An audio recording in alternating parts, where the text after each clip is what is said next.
ассалому алайкум бинандагони гиромӣ, нашри ҷанбастаи барномаи иттилоотии навидро мустақиман манзури шумо мегардонем. Дар студия Соро Холиқназарова ва сурдатарҷумон Қамаров Авранг.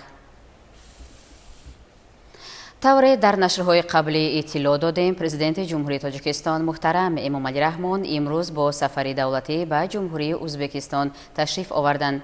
барномаи рӯзи аввали сафари давлатии президенти ҷумҳурии Тоҷикистон пешвои миллат муҳтарам Эмомалӣ Раҳмон ба ҷумҳурии Узбекистонро маросими истиқбол дар фурудгоҳи байналмилалии Тошканд ҳумо, гулчандбаргузорӣ дар назди муҷассамаи истиқлолият ва башардӯстӣ, мулоқоту музокироти сатҳи олии Тоҷикистону Узбекистон, имзои санадҳои нави ҳамкорӣ миёни Тоҷикистон ва Узбекистон ва дигар чорабиниҳо комил сохт. шарҳи бештари мавзӯъ дар гузориши ҳамкасбони мо аз хадамоти матбуоти президенти ҷумҳурии Тоҷикистон. 26 март президенти ҷумҳурии Тоҷикистон пешвои миллат муҳтарам Эмомалӣ Раҳмон бо сафари давлатӣ вориди шаҳри Тошканд, пойтахти ҷумҳурии Узбекистон шуданд. дар фурудгоҳи байналмилалии Тошканд ҳумо меҳмони олиқадр президенти ҷумҳурии Тоҷикистонро бо нишони эҳтироми баланд роҳбари кишвари мизбон президенти ҷумҳурии Узбекистон муҳтарам Шавкат Мирзиёев гарму самимӣ истиқбол гирифтанд.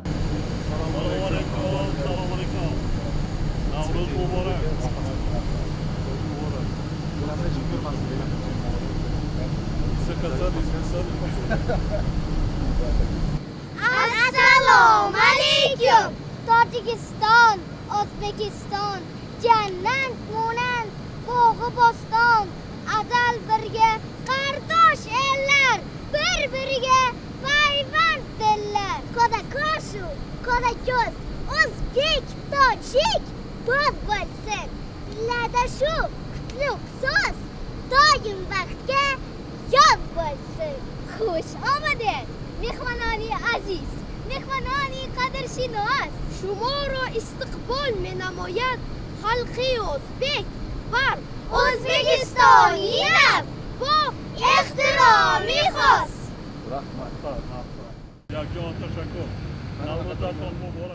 ба ифтихори сафари давлатии президенти ҷумҳурии Тоҷикистон муҳтарам Эмомалӣ Раҳмон майдони фурудгоҳ фазои идона дошт.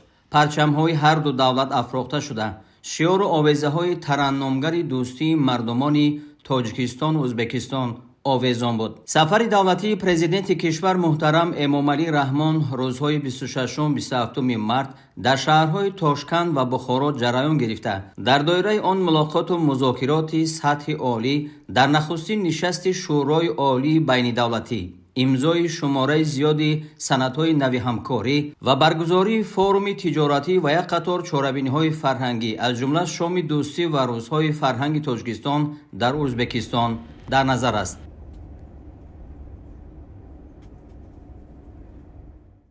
26 март дар доираи сафари давлатӣ дар ҷумҳурии Узбекистон президенти ҷумҳурии Тоҷикистон пешвои миллат муҳтарам Эмомалӣ Раҳмон нахуст бо нишони эҳтиром ба таъриху фарҳанги мардуми узбек дар назди муҷассамаи истиқлолият ва башардӯстӣ гулчанбар гузоштанд. дар маросими гулчанбаргузорӣ меҳмони олиқадр президенти ҷумҳурии Тоҷикистон муҳтарам Эмомалӣ Раҳмонро сарвазири ҷумҳурии Узбекистон Абдулло Орипов ҳамроҳӣ намуданд.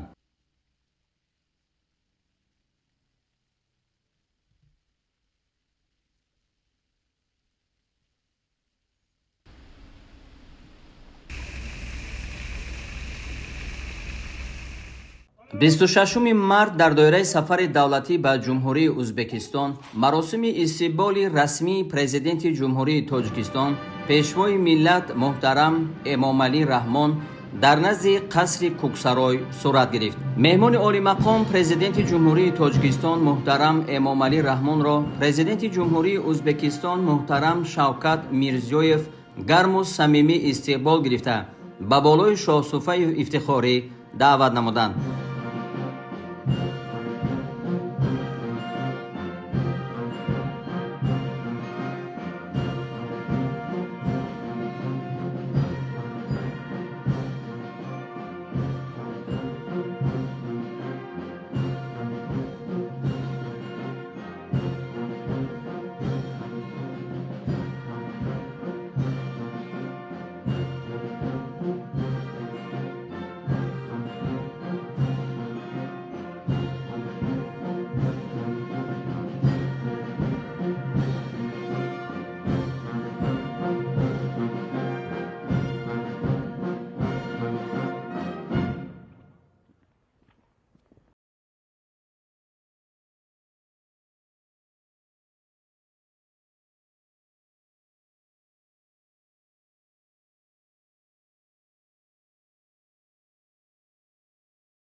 munosabati bilan to'plandi.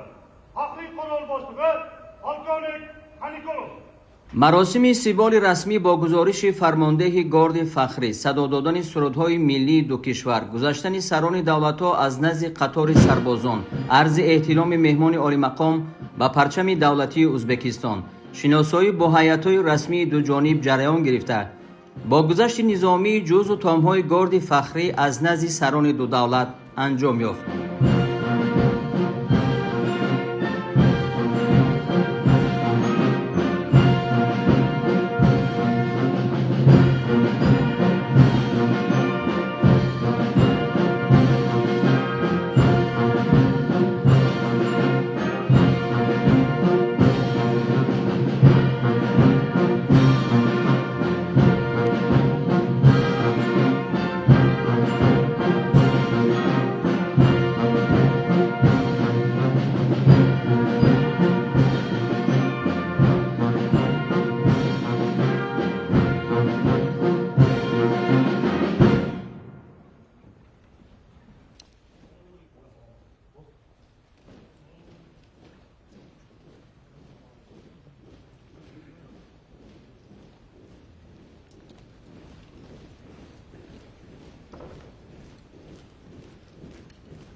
مذاکرات سطح عالی در دایره سفر دولتی پرزیدنت جمهوری تاجیکستان پیشوای ملت محترم امامعلی رحمان به جمهوری ازبکستان با ملاقات خاصه سران دو دولت محترم امامعلی رحمان و محترم شوکت میرزیویف آغاز یافت. پرزیدنت جمهوری ازبکستان سرور دولت ما را بار دیگر به شهر تاشکند خیر مقدم گفته اظهار باور نمودند که بازدید کنونی محترم امامعلی رحمان با تحکیم و گسترش شریکی استراتژی و مناسبت‌های همپیمانی دو کشور همسایه تکانی نو می‌بخشد. پرزیدنت کشور ما محترم امامعلی رحمان با محترم شوکت میرزیویف برای دعوت به تاشکند و پذیرایی گرم و صمیمی عرض سپاس نموده. بر روند تحکیم پیوسته مناسبت‌های دوستانه و گسترش همکاری گوناگونجنبه تاجیکستان و ازبکستان در روحیه شریکی استراتژی و همپیمانی بهای بلند دادند.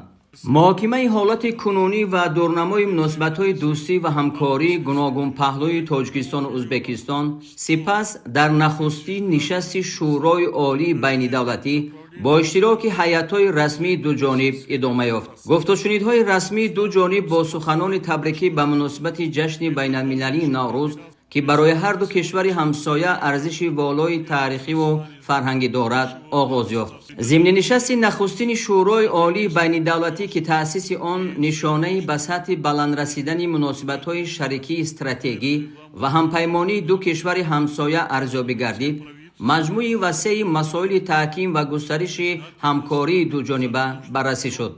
با قناعتمندی تاکید گردید که حجم گردش مال و محصولات میان دو کشور به 1 میلیارد دلار آمریکایی نزدیک می شود و اظهار باور کرده شد که تا سال 2030 این نشان داد تا به 2 میلیارد دلار رسانده می شود. ذکر گردید که حالا در سرزمین ازبکستان 410 کارخانه با سرمایه صاحبکاران تاجیک و در تاجیکستان 131 کارخانه مشترک تاجیکستان و ازبکستان فعالیت دارند. این آمار نشانه نمایان گسترش همکاری‌های سرمایه‌گذاری میان دو کشور همسایه نامیده شد. همچنین فراهم آوردن شرایط مساعد برای رفت و آمد شهروندان میان دو کشور از جمله با مقصد سیاحی یکی از دستاوردهای مهم جانب‌ها در سالهای اخیر ارزیابی کرده شد. وابسته به این پیشوای ملت تاکید کردند که در سال 2025 نزدیک 2,800,000 شهروند ما به ازبکستان و بیش از 1,100,000 شهروند کشور همسایه به تاجیکستان سفر نمودند. سرعت بلند گسترش رابطه‌های همکاری در ساحه‌های استراتژی چون انرژتیک، صنعت، نقلیات و کشاورزی تاکید گردید. از برگزاری با موفقیت نمایشگاه مشترک محصولات ساحوی در شهر تاشکند، روزهای فرهنگ تاجیکستان در ازبکستان و انجمن بین منطقوی صاحبکاران دو کشور در شهر جیزخ ازبکستان که در حاشیه این سفر جریان داشتند اظهار قناعت کرده شد. تقویت همکاری برای استفاده وسیع تکنولوژی‌های نوین، دستاوردهای نوترین علم و تکنیک معاصر، همچنین دستگیری عالمان و تشبثکاران جوان ضرور دانسته شد. با دریافت راه‌های رشد منبعی همکاری در بخش‌های معارف، تندرستی، جوانان، ورزش و سیاحی توجه زیاد ظاهر گردید. تحکیم همکاری میان ساختارهای حفظ حقوق و ترتیبات هم از موضوعهای مهم مذاکرات بود. در رابطه با این ضرورت هماهنگی‌های مشترک در مبارزه با ظهورات تروریسم و افراطگرایی، جنایت‌های کیبری، قاچاق مواد مخدر و دیگر ظهورات جنایت‌های متشکل فرامرزی تاکید کرده شد. با همکاری در مسائل منطقوی و جهانی هم توجه خاص ظاهر گردید. سرور دولت ما محترم امام علی رحمان از جمله اوضاع اطراف منطقه ما را مرکب نامیده ابراز داشتند که برای واکنش مؤثر به خوف و تهدیدهای عمومی تلاش‌های مشترک منبعد تقاضا می‌گردد. در تالار قصری کوکسرای در دایره سفری دولتی پرزیدنت جمهوری تاجیکستان در جمهوری ازبکستان سران دولت‌ها محترم امام علی رحمان و محترم شفقت میرزیویف در مراسم آغاز بنیاد و افتتاحیه قطار انشاء در حدود جمهوری تاجیکستان و جمهوری ازبکستان اشتراک نمودند. با امر و اجازت راهبران دولت‌ها برای آغاز کارهای ساختمانی در 7 انشاء در تاجیکستان از قبیل وسیع کردن خط استحصال تکنیکای معیشی ارتل، ساختمان کلینیکای طبی با نام شاهمت در شهر دوشنبه، تأسیس کلاستری نساجی، بنیاد خط معاصر کارکرد میوه، استحصال محلول‌های طبی، آغاز لایحه استحصال مبل و تکنیکای صنعتی در ولایت سوغد اساس گذاشته شد. همچنین در این مراسم سران دولت‌ها برای افتتاح و آغاز ساختمان انشاءات مشترک از جمله لایحه کارکرد شیر و استحصال محصولات پنیری، استحصال افشوره شربت دوشنبه، نامگذاری کردن یکی از کوچه‌های تاشکندی نو، ساختمان مجمع معاصر بلند آشیانه استقامتی و به راه ماندن استحصال محصولات کنسرو شده در جمهوری ازبکستان اجازه دادند. در مجموع در مراسم مجازی برای تطبیق 12 لایحه و بنیاد انشاءات رسما اجازت داده شد. اطلاع داده شد که مبلغ 7 انشاءاتی در تاجیکستان بنیاد شونده 98 میلیون دلار آمریکایی و 5 لایحه‌ای در ازبکستان عملی شونده 63.2 میلیون دلار آمریکایی را تشکیل می‌دهد. مورد ذکر خاص است که این لایحه‌ها با تشکیل جای‌های نویکاری برای شهروندان مساعدت خواهد کرد. پس از انجام ملاقات و مذاکرات سطح عالی تاجیکستان و ازبکستان با اشتراک و در حضور سران دولت‌ها مراسم امضای سندهای نوی همکاری صورت گرفت. نخست راهبران دو دولت محترم امامعلی رحمان و محترم شفقت میرزیویف زیر اظهارات مشترک پرزیدنت جمهوری تاجیکستان و پرزیدنت جمهوری ازبکستان درباره تعمیق مناسبت‌های شریک استراتژی و همپیمانی امضا گذاشتند. با برنامه زیاد نمودن حجم گردش مال تا 2 میلیارد دلار آمریکایی میان جمهوری تاجیکستان و جمهوری ازبکستان تا دوره تا سال 2003 و برنامه‌های همکاری صنعتی میان جمهوری تاجیکستان و جمهوری ازبکستان، سروزیر جمهوری تاجیکستان قاهی رسولزاده و سروزیر جمهوری ازبکستان عبدالله آریپوف امضا ماندند. سپس در حضور سران دو دولت سندهای زیرین به امضا رسید. نقشه چاره‌بینی‌ها میان وزارت فرهنگ جمهوری تاجیکستان و وزارت فرهنگ جمهوری ازبکستان عاید به همکاری در ساحه فرهنگ برای سالهای 2026-2027. خریطه راه عاید به رشد همکاری در ساحه سیاحی میان کمیته رشد سیاحی نزد حکومت جمهوری تاجیکستان و کمیته سیاحی جمهوری ازبکستان برای سالهای 2026-2028. نقشه چاره‌بینی‌ها عاید به تطبیق سازشنامه همکاری میان وزارت صنعت و تکنولوژی‌های نوین جمهوری تاجیکستان و وزارت سرمایه‌گذاری، صنعت و سودای جمهوری ازبکستان در ساحه تکنولوژی و اینواسیون برای سالهای 2026-2028. نقشه چاره‌بینی‌ها عاید به تطبیق یادداشت تفاهم درباره همکاری میان وزارت صنعت و تکنولوژی‌های نوین جمهوری تاجیکستان و وزارت صنعت کوهی و گیولوژی جمهوری ازبکستان در ساحه صنعت کوهی و تکنولوژی‌های نو برای سالهای 2026-2028. یادداشت تفاهم درباره همکاری میان وزارت مالیه جمهوری تاجیکستان و وزارت اقتصاد و مالیه جمهوری ازبکستان. خریطه راه دایر به دورنمای رشد همکاری در ساحه کشاورزی و امنیت آذوقه‌واری میان وزارت کشاورزی جمهوری تاجیکستان و وزارت کشاورزی جمهوری ازبکستان برای سالهای 2026-2028. سازشنامه درباره همکاری علمی میان اکادمی ملی علم‌های تاجیکستان و اکادمی علم‌های جمهوری ازبکستان. یادداشت تفاهم عاید به همکاری میان اگنتی خدمات دولتی نزد پرزیدنت جمهوری تاجیکستان و اگنتی رشد خدمات دولتی نزد پرزیدنت جمهوری ازبکستان عاید به همکاری در ساحه خدمات دولتی. یادداشت تفاهم عاید به همکاری در ساحه اجرای مجبوری سندهای سودی و سندهای دیگر مقامات میان خدمات اجرای نزد حکومت جمهوری تاجیکستان و بیروی اجرای مجبوری نزد پروکراتور گنرالی جمهوری ازبکستان. یادداشت تفاهم عاید به همکاری میان اگنتی اینواسیون و تکنولوژی‌های رقمی نزد پرزیدنت جمهوری تاجیکستان و اگنتی رشد اینواسیون نزد وزارت معلومات عالی، علم و اینواسیون جمهوری ازبکستان. پروتکل درباره وارد نمودن تغییر و الоваҳо به سازشنامه میان حکومت جمهوری تاجیکستان و حکومت جمهوری ازبکستان عاید به تأسیس شرکت سرمایه‌گذاری تاجیکستان و ازبکستان از 10 ایون سال 2021. سازشنامه میان حکومت جمهوری تاجیکستان و حکومت جمهوری ازبکستان عاید به تطبیق متقابله نظام‌های الکترونی سرتیفیکات کنونی پیدایش مال‌ها. سازشنامه میان حکومت جمهوری تاجیکستان و حکومت جمهوری ازبکستان درباره همکاری در ساحه تندرستی و علم طب.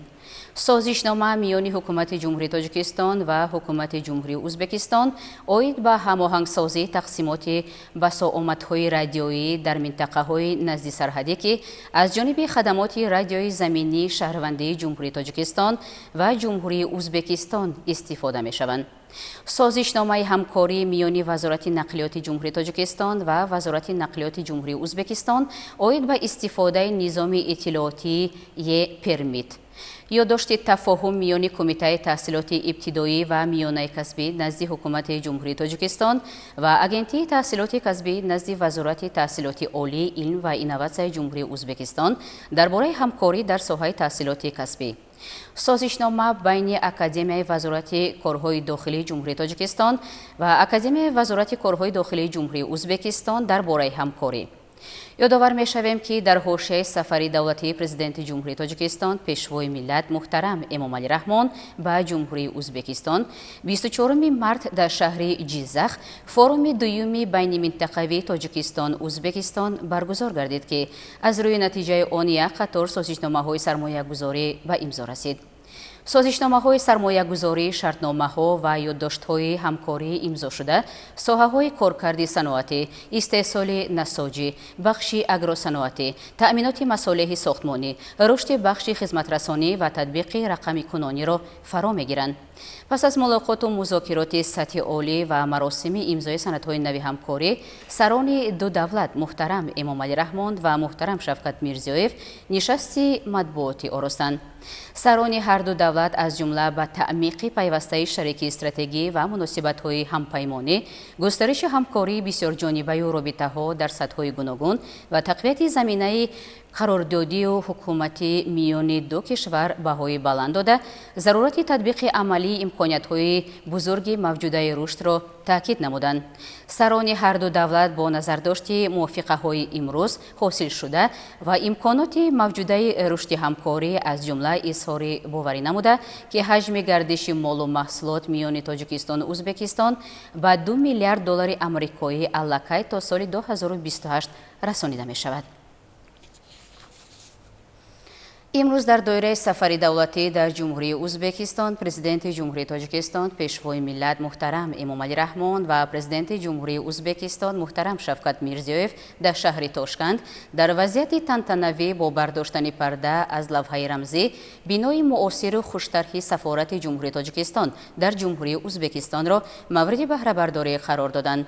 ба ифтихори ифтитоҳи бинои сафорат ва ташрифи сарони давлатҳо сурудҳои миллии Тоҷикистон ва Узбекистон садо дод. баъди кушода шудани бинои нави сафорат парчами давлатии Тоҷикистон афрохта шуд. президенти Ҷумҳурии Тоҷикистон муҳтарам Эмомалӣ Раҳмон ва президенти Ҷумҳурии Узбекистон муҳтарам Шавкат Мирзиёев аз маҷмаи сафорат боздид ба амал оварда дар китоби меҳмонони олимақом бо орзуву ниятҳои нек ба хотири таъмиқи муносибатҳои дӯстӣ, бародарӣ ва ҳамсоягӣ миёни ду кишвар соядаст гузоштанд. мавриди зикри хос аст ки муносибатҳои дипломатӣ миёни Ҷумҳурии Тоҷикистон ва Ҷумҳурии Узбекистон 22 октябри соли 1992 барпо шудааст. дар шаҳри Душанбе сафорати Ҷумҳурии Узбекистон фаъолият дорад. ёдовар мешавем ки бинои нави сафорати Ҷумҳурии Узбекистон дар шаҳри Душанбе 19 апрел соли 2024 дар доираи сафари давлатии президенти Ҷумҳурии Узбекистон аз тарафи сарони ду давлат муҳтарам Эмомалӣ Раҳмон ва муҳтарам Шавкат Мирзиёев ифтитоҳ ёфта буд. дар доираи муносибатҳои устувори дипломатикӣ бар асоси риштаҳои бародарӣ, дӯстӣ ва эҳтироми арзишҳои фарҳангиву мардумии ду халқи ба ҳам монанд устувор гардиданд, дурнамои равобит миёни Ҷумҳурии Тоҷикистон ва Узбекистон дорои дурнамои нек ва дастовардҳои беназир арзёбӣ мешаванд. дар доираи сафари давлатии президенти Ҷумҳурии Тоҷикистон муҳтарам Эмомалӣ Раҳмон ба Ҷумҳурии Узбекистон намоишгоҳи миллии маҳсулоти саноатии Тоҷикистон ифтитоҳ ёфт, ки дар он беш аз 50 ширкат намунаҳои иқтидори истеҳсолии худро муаррифӣ намуд.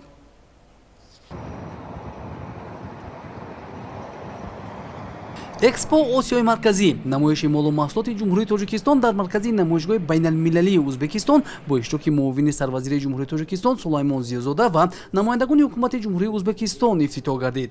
намоиши молу маҳсулоти ҷумҳурии Тоҷикистон дар маркази намоишгоҳи байналмилалӣ аз ҷониби Вазорати саноат ва технологияҳои нав дар якҷоягӣ бо палатаи савдо ва саноати ҷумҳурии Тоҷикистон роҳандозӣ шудааст.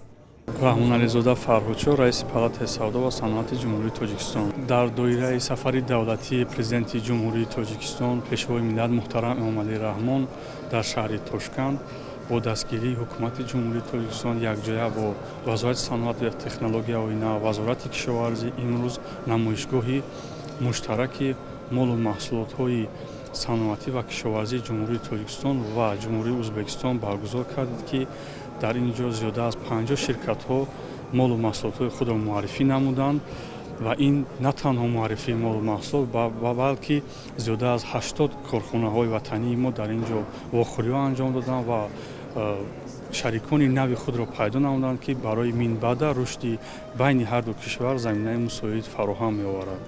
фазои ҳусни тафоҳум, ҳамроҳӣ ва мавқеъгирии созанда муносибатҳои иқтисодию тиҷоратии ҷумҳуриҳои Тоҷикистону Ӯзбекистон ки дар заминаи рафоқати байни ҳам ва эҳсоси баланди дӯстӣ асоснок гардидааст, то рафт ба сатҳи сифата нав мерасад. Дар заминаи намоишгоҳи миллии маҳсулоти саноатии Тоҷикистон дар Ӯзбекистон зиёда аз 80 намояндаи бахши соҳибкориву сармоягузорӣ дар самти рушди муносибатҳо ба мувофиқаҳои нав расида. 50 ширкати истеҳсолию тиҷорати намунаҳои маҳсулоти мошинсозӣ, саноати кимиё, саноати сабук ва насоҷӣ, дорусозӣ, маҳсулоти санитарӣ, инчунин сохтмонӣ, атриёд, мебел, асбобҳои рӯзгор, чинӣ ва зарфҳои хӯрокворӣ, нӯшокиву нӯшобаҳо, намуди техника, молҳои соҳаи электротехникӣ, нуриҳои минералӣ, саноати хӯрокворӣ ва намунаи маҳсулоти кишоварзиро бо банду басти сифатнок ба маъраз гузоштанд. ман мирзоев комил мебошам, роҳбари ҷамъияти дорои маслиҳатҳои маҳдуди рози тибби ҷумҳурии Тоҷикистон ки мо ба истеҳсоли таҷҳизотҳои тиббии ватанӣ дар ҷумҳурии Тоҷикистон шурӯъ кардем. Дар доираи сафари президенти ҷумҳурии Тоҷикистон муҳтарам Эмомалӣ Раҳмон ба Ӯзбекистон дар ҷумҳурии Ӯзбекистон намоишгоҳи калони санъатӣ ташкил карда шудааст ки дар инҷо тамоми сохторҳои санъатии ҷумҳурии Тоҷикистон иштирок дорад. Аз он ҷумла ширкати мо дар инҷо иштирок дорад. дар заминаи намоишгоҳи миллии Тоҷикистон дар маркази намоишгоҳи байналмилалии Ӯзбекистон имконоту намунаҳои иқтидори истеҳсолӣ, маҳсулоти корхонаҳои муштараки саноатӣ муаррифӣ гардида, дастовардҳо ва рушди минбаъдаи воридоту содироти маҳсулот ба кишварҳои ҳамдигар ва баҳри афзоиши ҳаҷми гардиши мол байни Тоҷикистону Ӯзбекистон маслиҳатҳои муфид дода шуд. баргузории чунин намоишгоҳ омили муҳими дарёфти шарикони нав ва густариши муносибатҳои тиҷоратию иқтисодӣ арзёбӣ гардид. имрӯз мо дар намоишгоҳи калони саноатӣ иштирок дорем. мо маҳсулотҳои худро ба намоиш бароварда маҳсулотҳои мо обои ташнашикани сиёма, маҳсулотҳои гӯшти мармарӣ ва саноати вазнин, мошинсозӣ акия авесто ва инчунин арвис, маҳсулоти насоҷӣ ба намоиш бароварда тамоми маҳсулотҳои мо ниёзи мардум буда. аллакай дар ин намоишгоҳ намояндагон меҳмонон аз маҳсулотҳои мо дидан намуда ҳамкориҳо дар ин самтҳо аллакай корҳо оғоз шудааст. тамошобинон намояндагони ҳарду кишвар имрӯз аз намоиши профилҳои истеҳсол намудаи ҷамъияти мо дидан намуда. барои ман бисёр хуб буд ки дар чунин чорабинии муҳими байни ду кишвар иштирок намудам ва барои мо як зинаи иловагӣ дар фаъолияти кориамон замъ мешавад, илова мешавад. имрӯз бо шарофати сиёсати неку хиратмандонаи сарони ду кишвари бо ҳам дӯсту ҳамсоя равобити дуҷониба ба сатҳи сифата нав расидааст. ёдрас мешавем ки ҳаҷми гардиши тиҷорати хориҷӣ байни Тоҷикистон ва Ӯзбекистон дар соли 2020 беш аз $300 миллион Иёлоти Муттаҳидаи Амрикоро ташкил дода буд. ҳоло тасмимҳо баҳри то ба 1 миллиард ва бештар аз он расонидани гардиши тиҷорат равона гардидааст. Меня зовут София, я представитель узбекской стороны, частный предприниматель. На данной выставке имеем честь выставляться впервые. Познакомились с нашими коллегами с Таджикистана, Арча Мебель, обменялись контактами для дальнейшего сотрудничества нашего, надеемся, плодотворного. Обменялись опытом работы. Очень полезно было послушать производство, как работает в Таджикистане, как у нас это все работает.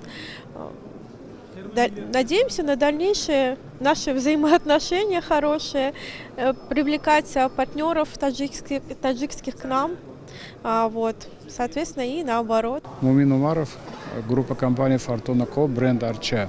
Для нашей компании большая честь сегодня представлять свою продукцию в этой выставочном комплексе, выставке. Специально подготовившись к этой выставке, мы выбрали тематику выставки. Это создали коллекцию из дерева. Вся продукция, которая представлена на этой выставке, она изготовлена на наших производственных площадках с нашими мастерами из благородного материала дерева. Наша продукция, она уже на 50% является экологически чистыми с учетом использования солнечной энергии.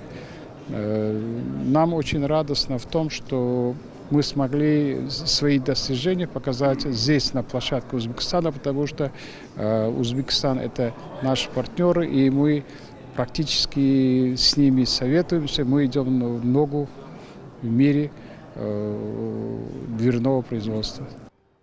густариши ҳамкориҳои дуҷонибаи тиҷоративу иқтисодӣ самти авлавиятноки муносибатҳои тоҷикистону ӯзбекистон дониста мешавад. ин аст ки барои устуворсозии рештаҳои ҳамкории тоҷирону соҳибкорон асосҳои воқеӣ муҳайё мебошад.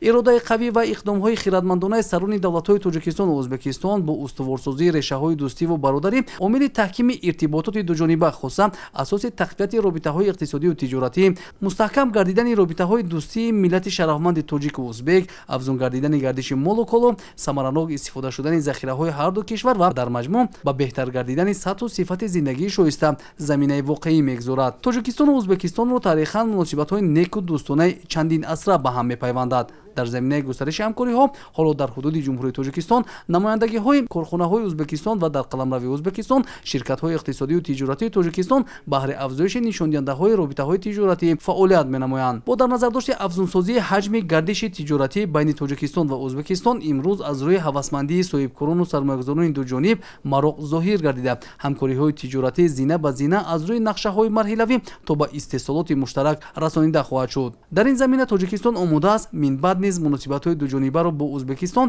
дар роҳияи эътимоди мутақобил ва шарикии стратегӣ таҳким бахшад. истеҳсоли тоҷикистон имрӯз дар заминаи намоишгоҳ дар ҷумҳурии ӯзбекистон бештар аз 50 ширкати ҷумҳурии тоҷикистон аз ҷумла корхонаҳои хурду бузурги саноатӣ маҳсулоти беҳтарини худро дар ӯзбекистон ба маъраз гузоштанд, ки риштаҳои нави ҳамкориро ба ҳам пайваст.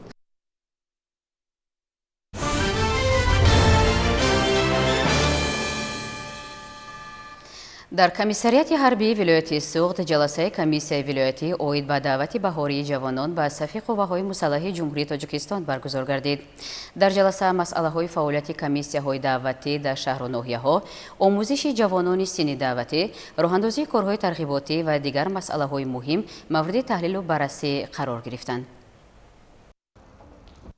дар маҷлисгоҳи комиссарияти ҳарбии вилояти суғд ҷаласаи комиссияи вилоятӣ оид ба даъвати баҳории ҷавонони солҳои таваллудашон 1999-2008 ба сафи қувваҳои мусаллаҳи ҷумҳурии тоҷикистон баргузор гардид, ки дар он муовини раиси вилояти суғд, раиси комиссияи вилоятӣ оид ба даъвати ҷавонон ба сафи артиши миллӣ, комиссари ҳарбии вилояти суғд, раисони комиссияҳо ва комиссарони ҳарбии шаҳру ноҳияҳои вилоят ширкат варзиданд. дар ҷаласа раванди даъвати баҳории ҷавонон ба хизмати ҳарбӣ дар соли 2026, иҷрои талаботи қонуни ҷумҳурии тоҷикистон дар бораи уҳдадории ҳарбӣ ва хизмати ҳарбӣ ва фармони президенти ҷумҳурии тоҷикистон дар бораи ба эҳтиёт рухсат додани хизматчиёни ҳарбие, ки муҳлати муқарраргардидаи хизмати ҳарбиро адо намуданд ва даъвати навбатии шаҳрвандони солҳои таваллуди 1999-2008 ҷумҳурии тоҷикистон ба хизмати ҳарбӣ, фаъолияти комиссияҳои даъватӣ дар шаҳру ноҳияҳо, омӯзиши ҷавонони синни даъватӣ, роҳандозии корҳои тарғиботӣ ва дигар масъалаҳои муҳим мавриди таҳлилу баррасӣ қарор гирифтанд. гуфта шуд, ки пешвои миллат муҳтарам Эмомалӣ Раҳмон ҳамеша таъкид менамоянд, ки бо назардошти вазъи имрӯзии минтақа ва ҷаҳон, таҳдиду хатарҳои терроризму экстремизм ва дигар зуҳуроти номатлуби замон, ҳифзи амнияту суботи кишвар, дастовардҳои даврони соҳибистиқлолии мамлакат, ҳифзи марзу бум, таъмини оромиву суботи сартосарӣ ва ҳаёти осудаи мардум, хизмат дар сафи қувваҳои мусаллаҳ аз вазифаҳои асосии насли ҷавони мамлакат ба шумор меравад.